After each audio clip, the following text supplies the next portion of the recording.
केही दिन अघि जनप्रदर्शनमा जुन प्रकारको हिंसा आगजनी तोडफोड भयो त्यसबाट जस प्रकारको मानवीय एवं भौतिक क्षति भयो त्यो सुन्दा हामीलाई अत्यन्तै दुःख लाग्यो। नागरिक स्वतन्त्रता भन्दा ठुलो तन्त्र वा वाद हुँदैन।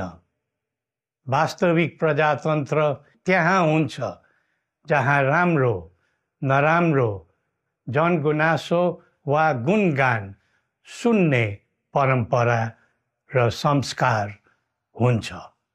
नेपाली जनतामा देश र भविष्यलाई लिएर जुन खालको जागरुकता पैदा भएको छ त्यसलाई हामीले सकारात्मक रूपमा लिएका छौँ।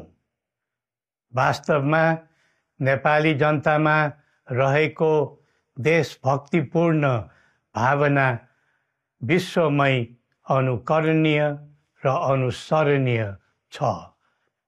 देशलाई विद्यमान जटिलताबाट मुक्त गराई शान्त, स्थिर र समृद्ध मुलुक बनाउने जागरुकता जुन पैदा भएको छ, नयाँ वर्ष 2082 मा नेपाली जनताको चाहना अनुसारको परिणाम हासिल हुने विश्वास थपिएको छ।